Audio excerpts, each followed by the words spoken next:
Welcome back. At least 15 people were killed and more than 50 injured in the early hours of New Year's Day after a man drove a pickup truck into crowds in the French Quarter of New Orleans.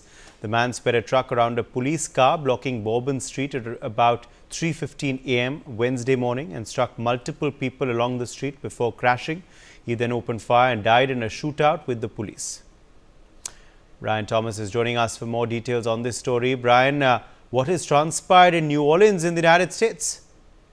Well, Uday, definitely, now a U.S. Army veteran who was displaying an ISIS flag also on his truck bypassed makeshift barriers and drove into a packed crowd in New Orleans French Quarter on New Year's Day, which killed approximately 15 people in an attack with authorities also suspect involved accomplices as well. Now, the suspect, who is identified as a 42-year-old Samsuddin Jabbar, who is a Texas resident and former Afghanistan service member as well, was even post that also was fatally shot also by police following the rampage also. Now, the attack occurred around 3:15 a.m. near the iconic canal and Bourbon Street, left about 30 injured as well, including 2 police officers. Now, in response to the ongoing investigation also that was going on and safety concerns, the officials also postponed the annual Sugar Bowl College football game between Notre Dame and Georgia also for 24 hours. And now the FBI also reported that weapons, and suspected explosive device were also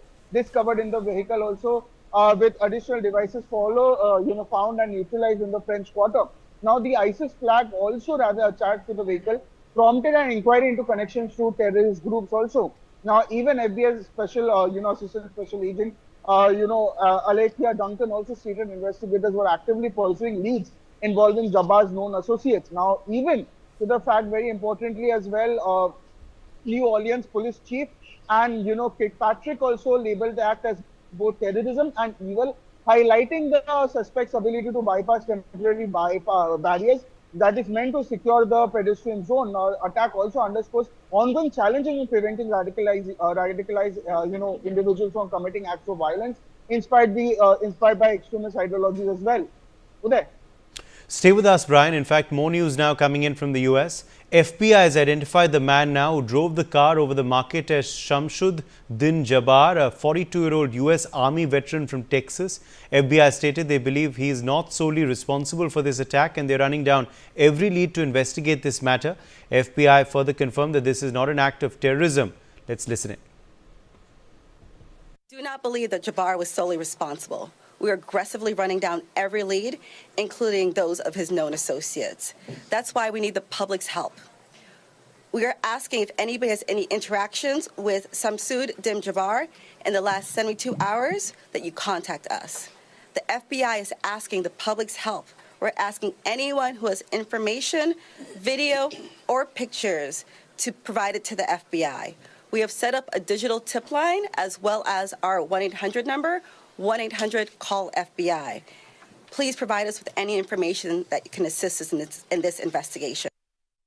Thomas continues to be with us. Brian, why do the FBI believe this was not a lone wolf attack, that there were possible associates of the main suspect, and what details do we have of the main suspect currently?